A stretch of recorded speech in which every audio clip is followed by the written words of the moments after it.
pamamaraan ng pagtataguyod ng pamilya at pagpapalaki sa mga anak. At itong mga ito ay isa sa magiging gabay ninyo, no?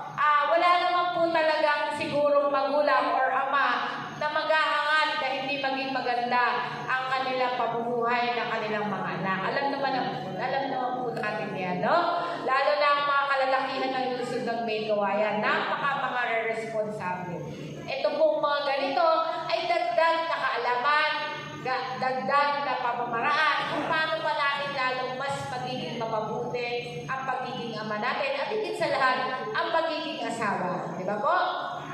Gaya nga na inuulit namin, itong katropa ay para po sa mga kalalakihan na maging tapat sa obligasyon at responsibilidad sa pamilya. Kaya mula po sa ating punong lungsod, Mayor Atty. Henry R. Villarica, sa ating Vice Mayor Joji Biolago, sa ating Congresswoman Ruth R. Villarica, ang taus-puso pong pasasalamat mula po sa akin, sa aming mga taga-opisina ng City Population Education Office at sa ating mga BPW, sa inyong matyagang pakikinig at pakikisa sa programa ito. Kaya palakpakan po natin.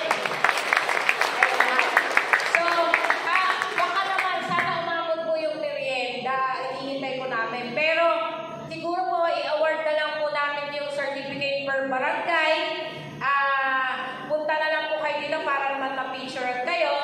Tapos po, sama na sa picture yung BPW na barangay nila. Okay?